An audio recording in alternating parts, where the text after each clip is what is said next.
এই কথাটা আমি আবার পাগলা কাকুর সাথে একমত।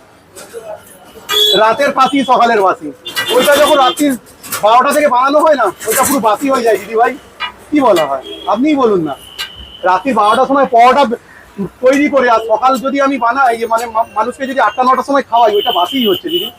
আর আমার পরোটা দেখুন সামনেই বানাচ্ছি।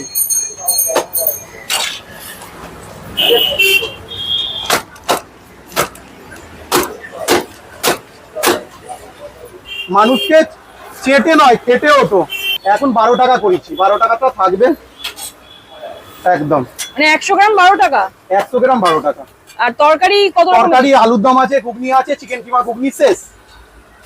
চিকেন কিমা ঘুগনি শেষ? হ্যাঁ, 3 রকম তরকারি দেওয়া হয়, আলুর দম ঘুগনি, নরমাল ঘুগনি, চিকেন কিমা ঘুগনি। মানে 12 টাকায়? 12 টাকার মধ্যে আছে একদম শেষ? হ্যাঁ, এইটুকু আছে 11:30টা। এটা আলুর দম, এটা ঘুগনি, আর ডিম কষা শেষ হয়ে গেছে। চলে এসেছি বেহালার বিখ্যাত বুবাইদার কাছে পেটাই পরোটা খেতে। তো নিয়ে নিয়েছি পেটাই পরোটা মাত্র 12 টাকা। এখানে কিন্তু 3 রকম তরকারি দিয়ে সার্ভ করছে। আজকে যেহেতু এত দেরি করেছি তাই 2 রকম তরকারি পেয়েছি, তাও আনলিমিটেড তরকারি মাত্র 12 টাকায় পেয়ে যাচ্ছি। কোনো 15 টাকা 18 টাকা 20 টাকা না, মাত্র 12 টাকা তোমরা পেয়ে যাচ্ছ বুবাইদার এই পেটাই পরোটা। তো চলো ট্রাই করা যাক। এ কাকের এত উৎপাত, দাঁড়িয়ে ভিডিও করা যাবে না, তো একটু গলির মধ্যে ঢুকে আমি ভিডিও করবো। তো চলো। 10:54 মানে প্রায় 11টা।